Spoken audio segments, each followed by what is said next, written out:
Hello, everyone, and welcome to our latest Cambly live session. To those of you that don't know, my name is Daryl, going to be your teacher today. Please send us a message in the chat. Tell us where you're from. Say hi to everybody else that's here. Thanks for joining us. While everyone comes online, we'll give it a few minutes. I see there are some messages in the chat already. Someone's wished me Happy Teacher's Day. Two people have wished me Happy Teacher's Day. Thank you for that. Be Cool and Tanya. And someone's asked, what is your favorite food? So that's it's not really an English question, but I'm going to answer it anyway. My favorite food, I think, is chocolate. I'm going to go for chocolate. That should be everybody's favorite food. Tell us your favorite food. It seems to be a popular topic here today. That's great. I see someone is from Bangladesh. We've got someone from Pakistan who likes pizza. Pizza's great. Who doesn't like pizza?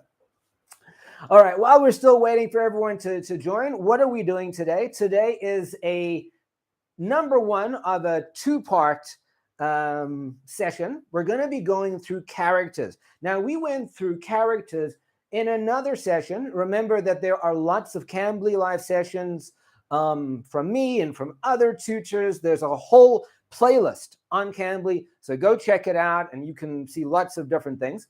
We have a lot of literature Cambly live sessions where we went through characters in a different way before, so you can go check that out.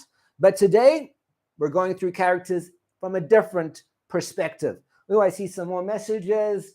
Someone's favorite food is biryani. Yes, I love spicy stuff. Anything hot and spicy. Hello from, I'm from Iraq. I'm from Nepal. Thank you. I'm going to try and say this. Ibtihal and Pradeep. Happy Teacher's Day from Shazia. Thank you. All right, and someone is here from Myanmar. Excellent. Don't forget, guys, that stay till the end of the session. I'm going to give you guys a discount code and maybe explain a little bit about Cambly if you don't know about it yet. So stay until the end. And let's get started. So today is character analysis. So we're going to go through the basics of why do we do this in literature? Why do we analyze characters? And then we're going to go through in depth, what does that mean? What is character analysis? And if you're going to be writing an essay or maybe giving an oral presentation, how would you do it? How would you analyze the character? Oh, I see still some other messages. Mother Earth is from northern Pakistan. Happy Teacher's Day from Nolita, thank you. And from Blessing, thank you. And we've got Rich Man from Ghana. That's great. All right. So let's start with why do we analyze characters? So we analyze characters because it's got to do with theme and change. Now, remember, we discussed this again in another literature session, that story is all about how the character begins and then what happens to them, how they change to the end. So how do they grow, or do they decide not to grow? Do they get good? Do they get bad? It's all about change. So we have to look at our characters and look at everything about them to say, okay, this is how they were at the beginning, and this is how they were at the end, and why. Why did the authors decide to change the character like that? What is the theme of the story? Remember, theme is the underneath. We've got the story, and then there's something underneath, trying to tell us a message, trying to explain something to us. And usually, because the character changes and we follow that change, we can learn that theme. We can get the theme of the story from that character. So that is why we analyze the character, theme, story, and to see the change and to see how it relates to the theme. Remember, literature and stories and theme is all about how we, as people and people that we know, how we can change as well. So when we're looking at this, I don't want you to think, this is about like a character in a book or in a movie. characters in books and movies and literature are representations of us. So we watch them so we can see how we could change, or how we have changed, or how people around us can and have changed. So I want you to bear that in mind while we're going through this. And remember, today is an interactive lesson. Once we go through some of these things, I'm going to give you some quick homework. You're going to tell me which characters in certain stories relate to these. And I want you to tell us some stories that you know of and do a quick character analysis. Tell us a movie or a story or a legend that you know about, and tell us a little bit about that character. Those are always great to hear about. And if there are any questions, obviously send them through.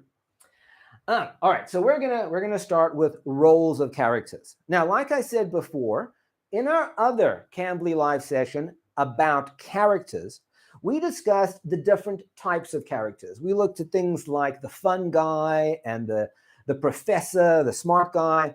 So those are types of characters. Now we're looking at the role. In other words, they are put in a certain place in the story for a reason. So they're not just there because we need to fill up the screen. They're there to mean something special. So we're going to look at that.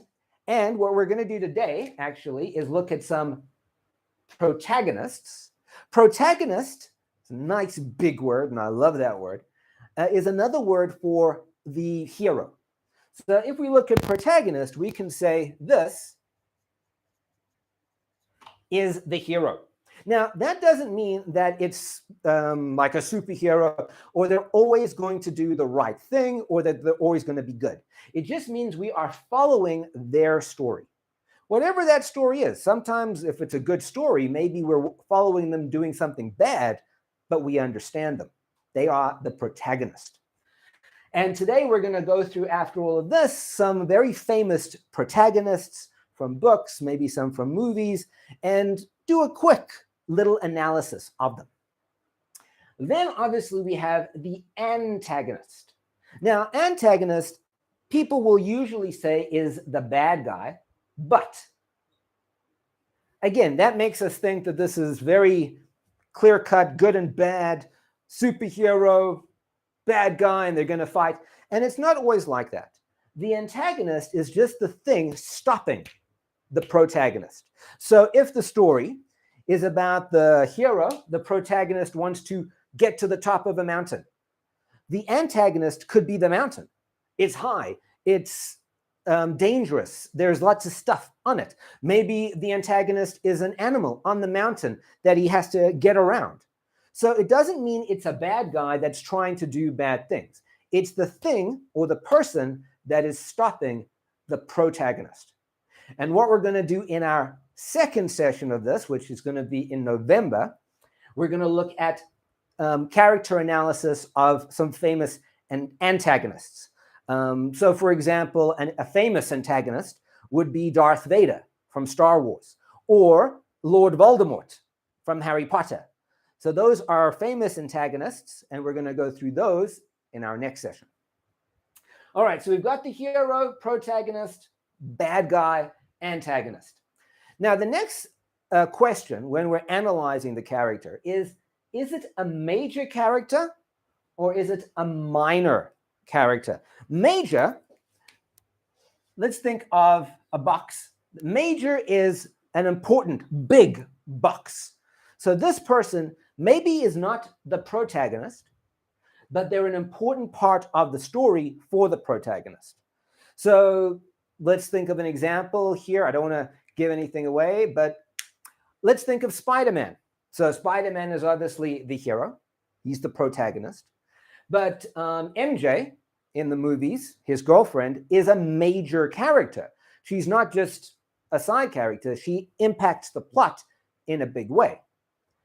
Other characters are minor characters. So we can think of them as like a small box. So they're there. They don't have a lot to do in the story. They're maybe there to be saved by Spider-Man. Maybe they're there to write a story about Spider-Man.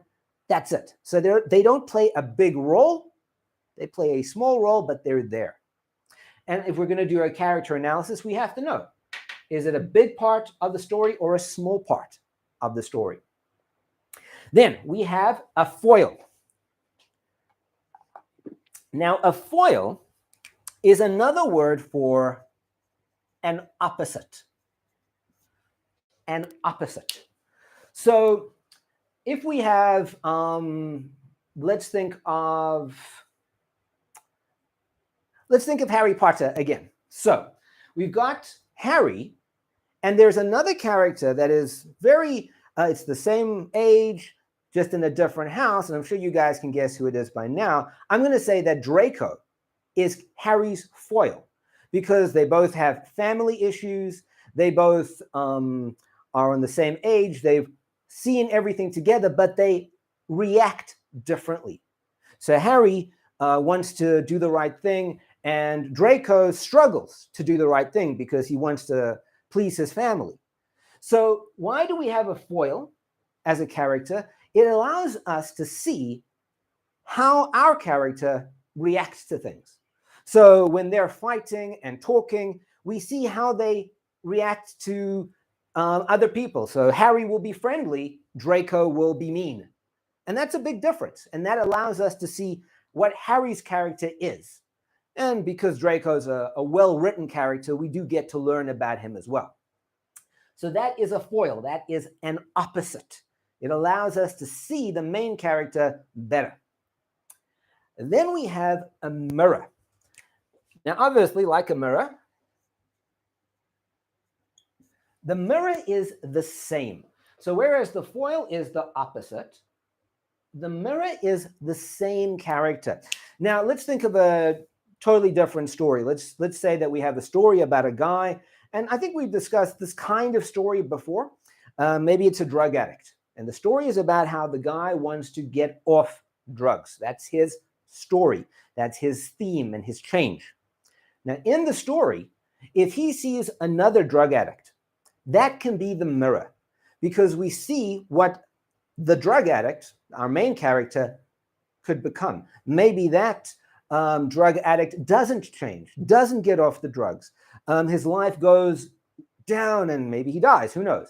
But it's a mirror. It shows our character what he is and what could happen to him. So that's a very important part of the story because it can allow us to see what the main character fears, what could happen to the main character. So that is the mirror, the same, and to see what can happen. And then we have a symbolic character. Now, symbolic means it represents something else. So let's go back to our story about the drug addict. And let's say that in the story, the drug addict has a lot of questions about religion. Let's just put it in there. Maybe there's a character like a priest that can represent religion. So the character himself may not have a lot happening, doesn't do a lot, but it represents what our main character is going through and what he's thinking about. So a symbolic character represents something, and sometimes that also relates back to the theme. And you can see that so far what we're talking about, all these things, the foil, the mirror, the symbolic character, major and minor characters, and the antagonist, all of them are there to allow us to see how the protagonist reacts and what is the protagonist all about. If we didn't have these characters, then the protagonist has no one to talk to, no one to react to, no one to do anything with. So they will function to kind of help us see the protagonist and live through his story. All right, and then let's look at the final roles of characters. Sometimes we have a character that is not a foil or a mirror or anything special, and we call them a stock character or a stereotype. So a stock character or a stereotype is a very basic representation of something, and it's just there to show us the basic of what that character would be. So for example, let's say it's another story, and this story is about someone going to college and they have to buy a car. And then when they go to buy the car, they meet a used car salesman. And that's a very typical stock character, a salesman. Now, this salesman is not going to be any of these special things, but he has to be there. So what he will be is the most salesman that he can be. He will fulfill all the basic characteristics of the salesman. He'll try to get more money from you. He'll try to shake you down and con you and all those things like we think salesmen try to do. So a stock character, a stereotype, does all the things we expect that character to do. And it's there just as a way for our protagonist, again, to react to things. And then, final type of character we can look at is a round character or a flat character. And round characters mean that we understand the character. They've got all these things that we're going to go through. And that doesn't mean it's the protagonist. All of these other characters, the foil, the mirror, the antagonist, the symbol, the major, the minor characters, they can all be well-rounded characters. They can all have their own personalities and other things. And that's what makes them interesting. That's what makes a story interesting, when they're all well-rounded characters that are working together or conflicting. A flat character is very similar to the stereotype. There's not a lot going on, okay? It's flat. There is no real personality. There's no real conflict. This person is one way, and that is it. They have no other thoughts. Why do we have a character like that? Sometimes it's because the character was not well written, and other times it's just because we have all the other things, and again, we need someone there to do something, so it'll just be a flat stereotype stock character. All right, I see a lot of messages coming through. So before we move on, and before I give you your mini homework, let's see what we've got going here.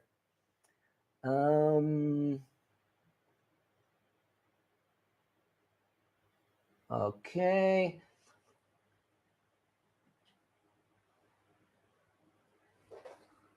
I hope you guys can read. There seems to be some messages here about not being able to read the board. Hopefully that's cleared up by now. Okay, what I want you guys to tell me, and we've done a little bit about it, is who these characters are in famous movies and in famous stories. So, for example, you can give me Harry Potter, and again, give me some mirrors and other foils and symbolic characters. And also, let's look at things like Star Wars and the Marvel movies, because these are all popular and a lot of people have seen them. Give me the examples of those. Who is a foil for which character? Who is a mirror for which character? Who is a symbol of something?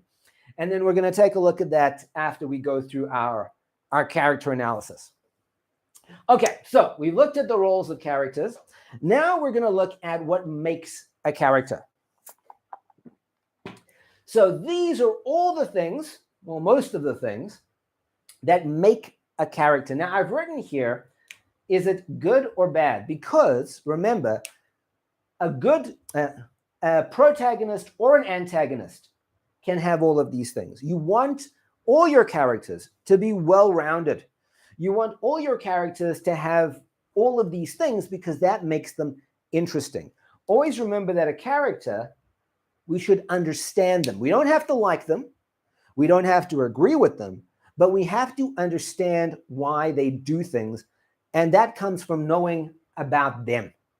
All right, so let's go through what makes a character, and then we're going to go through some famous characters and kind of break them down a little bit. So the first thing of what makes a character is personality. So personality is, are you outspoken or are you quiet? Is the character fun? Is the character serious? These are all the things that make up a person's personality. And we have to have different types of personalities in our story, otherwise it's boring. So you want to have the one character be very outgoing and the other character be very quiet, because then when they get together, that's going to be fun to see. So the first thing is the personality of the character. Then, obviously, we have strengths and weaknesses. So we can go a little bit back to what we said before, that some characters have strengths in certain areas. So for example, the professor character, the smart guy character, he has a strength of being good with numbers or being good with thinking or being good with strategy. That's his strength. Maybe his weakness is that he's not physically strong or he's not confident. So a character must have some strengths and must have some weaknesses. If you have a character that is all strengths, just they know everything, they can do everything, they can understand everything, it's not an interesting character. That kind of character is boring because it doesn't make us feel like we can be that person, because we have strengths and weaknesses. So a character must have strengths, things they're good at, and weaknesses, things that they're not good at. And then we have flaws. Now, a flaw is like a weakness, but it's something that is bad. So for example, let's go back to our drug addict. So our drug addict character, his flaw is his weakness for drugs, the fact that he will give in, the obsessive nature that he has, or the addictive personality that he has. So it's more than just a weakness, it's a flaw. Another flaw could be pride. Maybe someone needs help, but they don't want to ask for help. And that causes the whole story to happen because they refuse. That is their flaw. And that can be a very powerful way to understand the character. What is their flaw? Why are they full of pride? Why is he addicted? Why did he do that? What is the reason for them being bad and not doing the right thing? Then the character has to have attitudes. So an attitude is, just like we have, is what do we like? What does the character like? So maybe the character likes freedom and likes being a free spirit and doing whatever they want to do and being spontaneous. That's their attitude. Or maybe the character likes rules and structure and planning. That's their attitude. Maybe it could be as simple as saying, oh, the one character likes chocolate and the other character likes pizza. That's still their attitude. And I don't know if you could make a whole story about that, but it would be fun. Then we have values and conflicts. Values and conflicts. So values is what is important from a moral point of view. Moral means good or bad. So one character may think that being free and there shouldn't be any rules and there shouldn't be any money and we should take what we want and we shouldn't worry about anything. That's their values.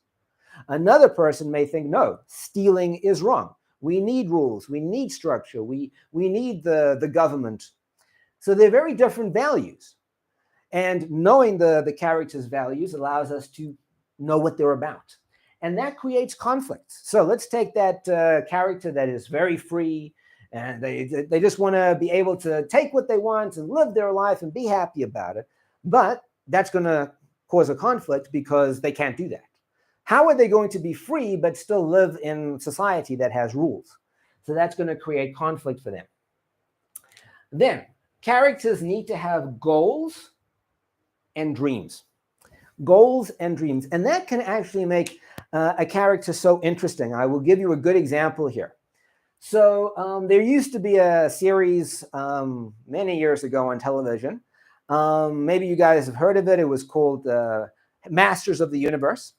And I used to love this series. And there was the hero, He-Man. There was the bad guy, Skeletor. You guys can go look these up at another time. And every episode, Skeletor, the bad guy, he had a new plan on how he was going to take over the kingdom. Every episode, he had a new plan, and it was always thought out, and he was going to do it, and then He-Man would come and stop him. And because he had the goals and the dreams, whenever I watched it when I was young, I wanted him to win. He was the bad guy, but because he had all these goals and plans and dreams and things that he wanted, I wanted him to win. I wanted him to be able to take over the kingdom at least once.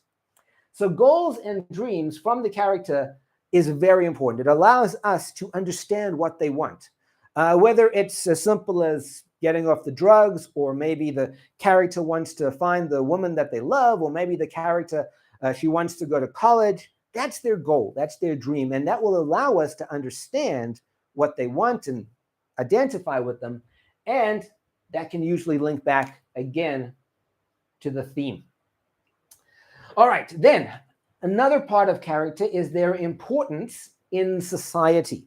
So this means where in society is their level. So for example, a child or a baby, they don't have as much importance in society as perhaps an adult, or maybe even the president of the United States. They have more importance. Now, it doesn't mean that the character is not important. We can still have a story about the baby or the child, and it could be a great story, but because of their level in society, the story will be different. So knowing the importance in society, and sometimes that has to do with history as well. So we're going to look later on at one of the famous female protagonists, and that was written in the Victorian period, where society was different to how it was now, and there was more oppression of women, and that they didn't have as many rights as they have now. So knowing the history of the society will tell us again about the character. This is an easy one. We can see if the character is positive or if they're negative. That's going to be about their personality as well. Do they believe things will work out? Do they believe things will not work out? And that can be fun to put two characters together, one who's positive, one who's negative. And we said it already, development or change. So a character must change. They must grow. Something has to happen, whether they grow in a bad way or a good way. And that development will allow us to understand the theme of the story and why it happened and what caused that change along the way. Other easy ones is relationships. So relationships are what is their relationship to their family? Are they close? Are they far? Do they not speak to their father? What is their relationship with people? Do they like people? Do they not like people? Do they have a lot of friends? That will again tell us all about the character. Education level, easy one. We can see, is the person highly educated? Are they not highly educated? How will this impact the story? And then we have author's intention. Why this character? So this again goes back to the idea of theme and story and change. Why did the author decide to use this character and to show this change and to show this story? What is the author trying to say? That's a very big part of character analysis. Once we've seen all these other things, we want to know, why did the writer say, this is the story that I want to tell? And the final thing here is traits and uniqueness. In other words, what makes this character different? And what makes them different from other characters that are the same? What makes this detective or this policeman different from the other policeman? What is unique about them that's going to make us pay attention? And obviously, a character is we also see them via their actions, what they do and why they do it. So why did the person steal? What was their motivation for stealing? Maybe it was good motivation, and then maybe we'll like the character more. Maybe it was a bad motivation, but we'll understand what they did. All right, so that is all about the character. You can see if we know all this, then we know what the character is, we know how they change, we know how it relates to theme. All right, let's see what you guys have come up with. So what do we have here? All right. Okay, someone's asked the question, what is the meaning of stereotype? Okay, so we did talk about it, but let's be clear about it even further. I'll write it here again.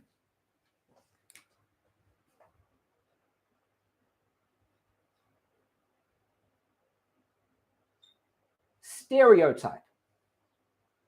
So a stereotype is a character that has all the things we expect from that type of character. So we talked about a salesman.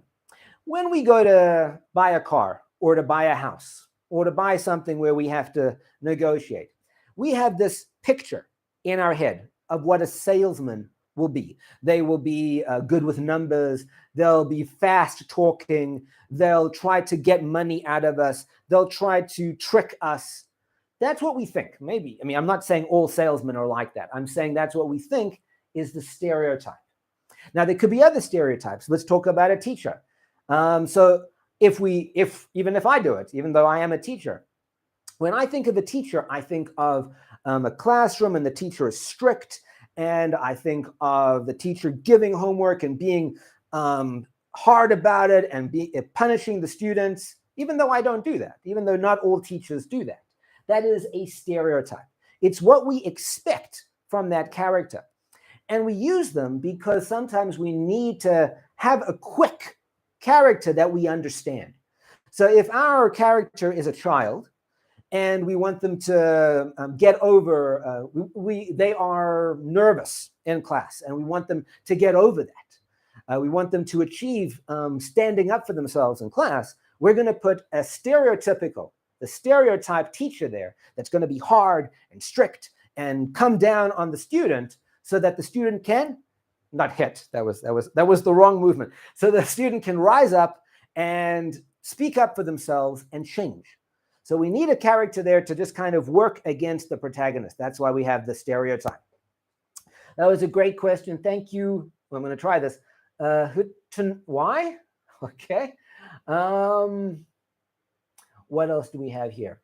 Something about results. Someone says, for me, the personality of the main character is very important to read a story. And that is obviously true. If we can't identify and understand the personality of the character, we're not going to follow the story. You could follow a story of a guy doing bad things. And maybe you guys, there's a very, very good television series, and maybe you guys have seen it. It's a favorite of mine, called Breaking Bad. And if you guys have seen it, you know that it's about a teacher, a science teacher that starts to sell and make drugs and rise in the drug world. And that doesn't sound like it's a good thing. But because the character is so well written and we like him and we like his personality and we understand why he's doing things, we follow him becoming bad. That's his story. He's the protagonist. He's the hero. But we follow him becoming bad because we like his personality. Okay, someone's asked the question, what is meant by flat character? Okay, let's say this again as well. So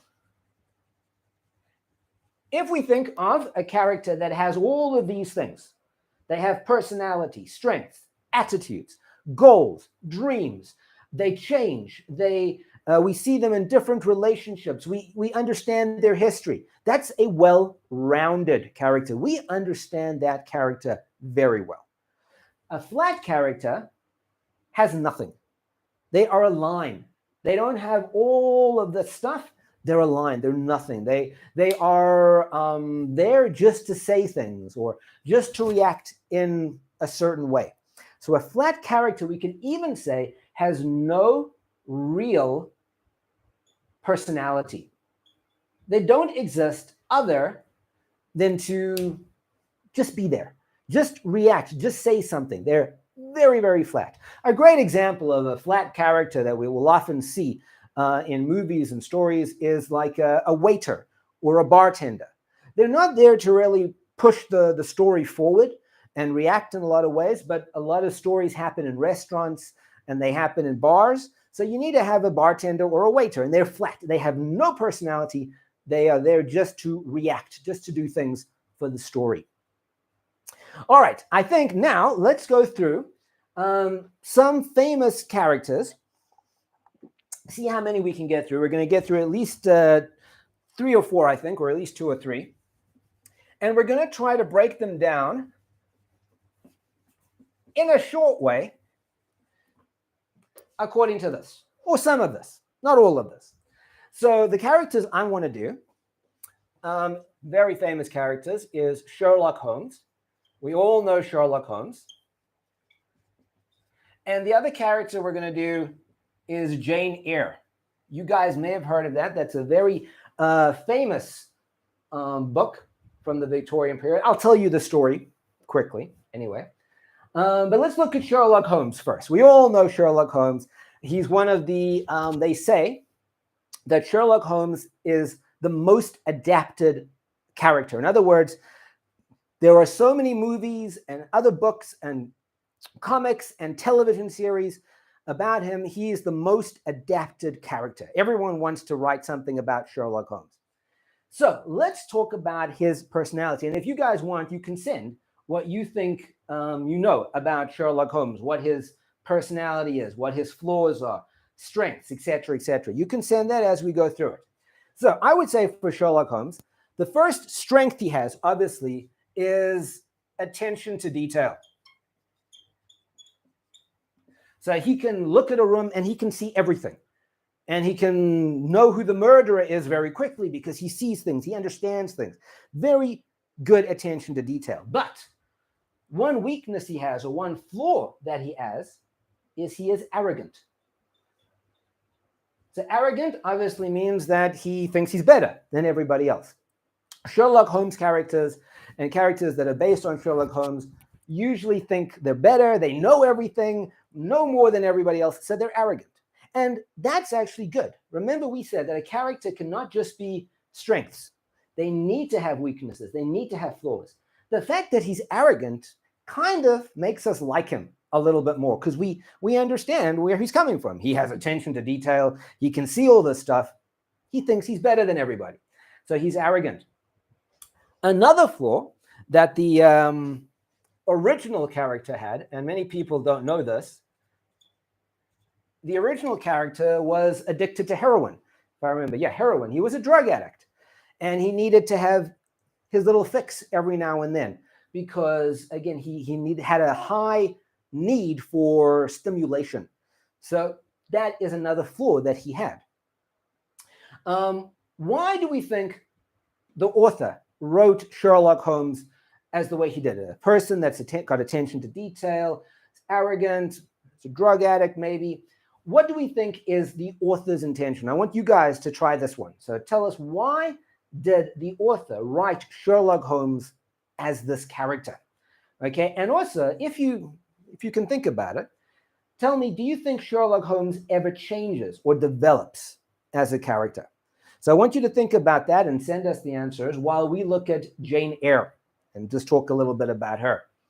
Now, I was going to maybe use a fairy tale character here like Cinderella, but I think Jane Eyre is actually more of a Cinderella story anyway. So let's just go through the story very briefly and then talk about her character. So Jane Eyre is very similar to Cinderella in that she loses her family and she goes to live with a evil or bad or mean other family, step family. And they also kind of put her down. But Jane, her personality is she's very forthright. So she's stubborn and forthright, and she speaks her mind. So it's a very important part of her personality. So she speaks her mind, and she is forthright. Now, at the time when Jane Eyre was written, during the Victorian period, because it was 1847, obviously women's roles in society were different to what they are now. So remember, importance in society. Women were seen in a different way. They were almost seen as a thing that we would use them for the family. So we'd marry them into a rich family so that our family could become rich. So knowing that Jane Eyre comes from that point of view, her being forthright and speaking her mind and not worrying about what other people think is very different from what women were supposed to be in that society. So she is very different from other women. Now, during the story, I mean, I'm not going to go through the whole story. Hopefully, maybe you'll go read it or read a simplified version of it. So she goes to school because someone eventually sees that she's also very smart and she's got potential to become something.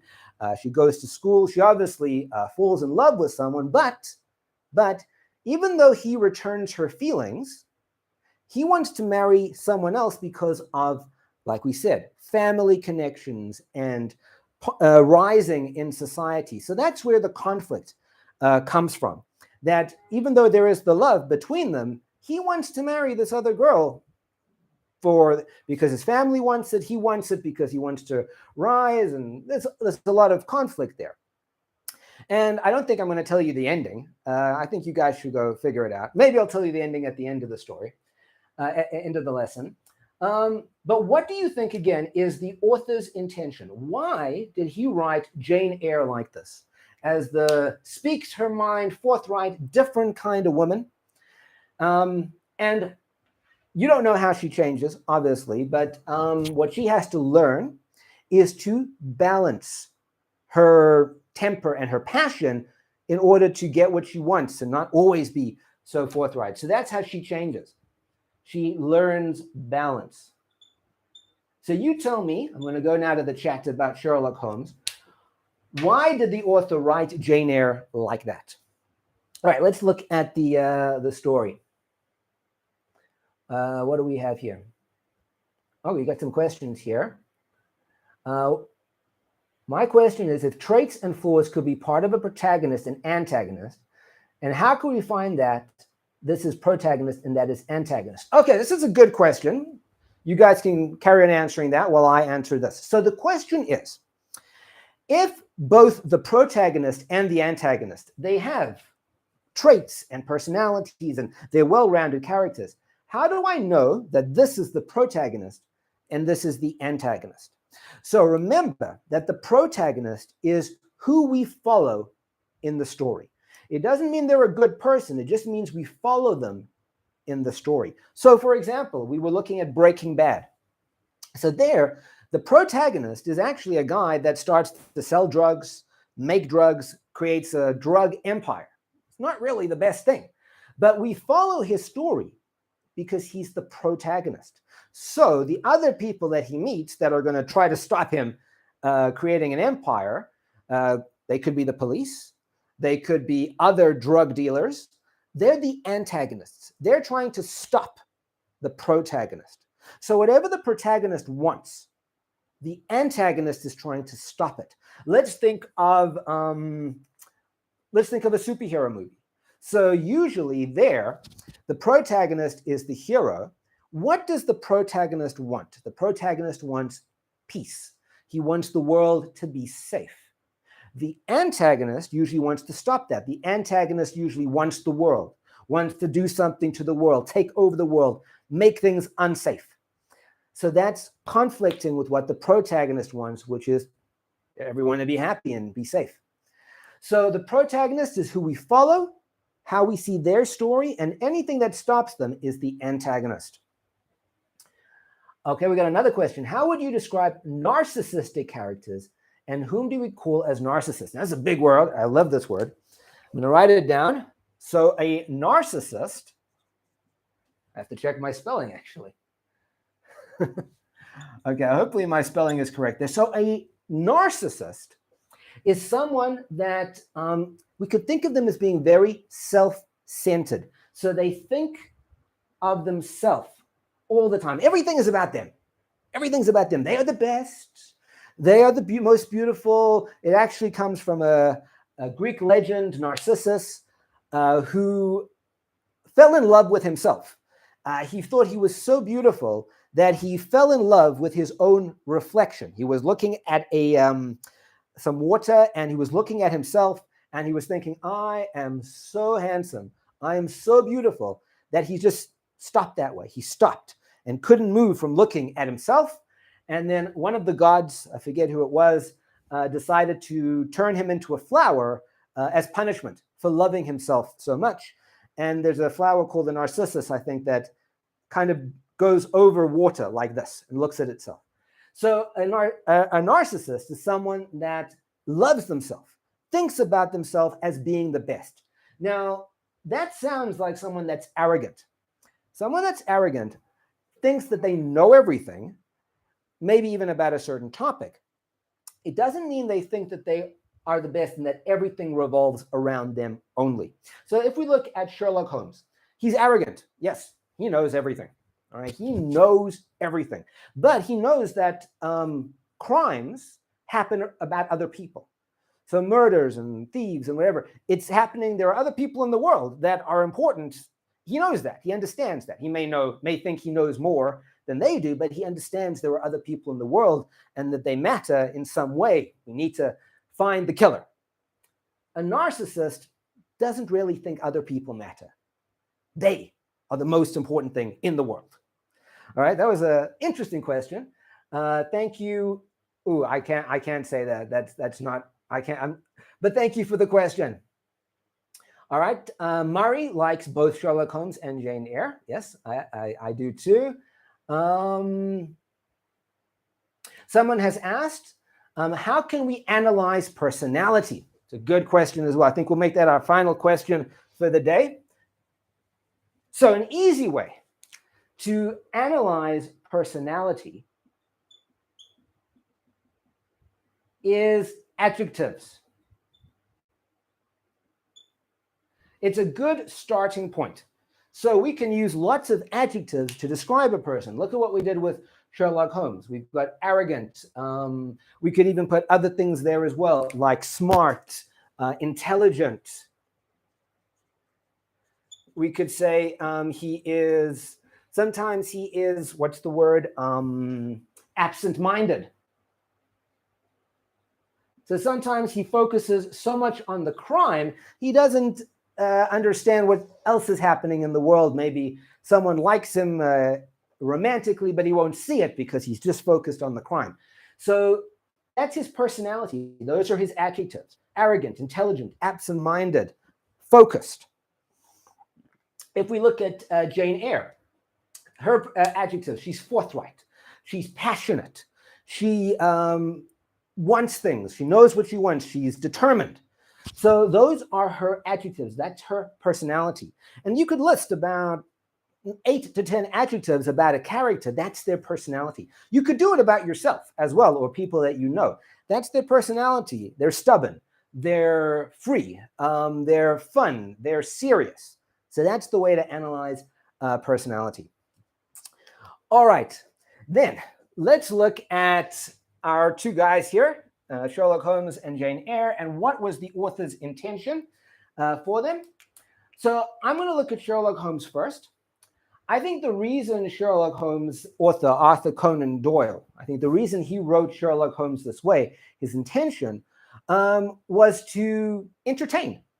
So because Sherlock Holmes doesn't really develop or change, he is almost a static character because he's always the same. He doesn't really change too much throughout the stories. There's a little story, it's like an episode of a television series, and then there's another one. And so he doesn't really change that much. So Sherlock Holmes, I think, is written only to entertain. So that's why we don't mind when there's a killing or a murder or something strange or new. It's to entertain us. But I think Jane Eyre, there was a different reason for her being written this way. And Jane Eyre was actually written by a woman, but written under a man's name. So in those days, in the Victorian period, not every publisher wanted to publish women's stories. So Charlotte Bronte had to write under a different name to get the story out there. And I think the reason that she wrote about a strong woman that has to learn all this, and eventually she does get the man that she loves, but it's a long story. She wrote it in order to show women were more than what they were thought of. So this was about women and their rights and how they shouldn't have just been seen as something to use for social climbing and family or an inconvenience. It was written in a different way to show that women should be seen in a different way in society. And that's why she has all those personality traits, because it's about, well, she's the same as a man, so she shouldn't just be treated in a different way. All right. And someone's asked the question, why do you have really long hair? Okay, well, I like to have long hair, and I always wanted to have it. All right, thank you guys for joining us today. Remember, you can go now to Cambly, and you can use the discount code GOLIVE, and you can get up to 36% off Cambly. If you guys have just joined Cambly for the first time or joined our YouTube channel for the first time, Cambly is a great place where you can find teachers like me or other teachers, obviously, where you can get English instruction in whatever you need, whether it's just conversation, business English, preparing for English proficiency tests. You're going to find it there. Also, make sure to check out our Cambly Live and our Cambly channel, all our playlists. Remember, if you joined late and you want to see the other Cambly Live sessions we've done and you want to see this one all the way, you can go rewatch it in the playlist. So don't forget about that. And it's going to be Black Friday coming up in November. You guys know that that's the day when you get a lot of good specials. Cambly's going to be bringing something out. Start watching all the Cambly social media for the specials that are going to be coming. And yes, thank you for joining us today. Please join us for part 2 of this when we go through some antagonists, which are very, very fun. Come back for all the other Cambly Live sessions. And until then, we're going to say bye for now.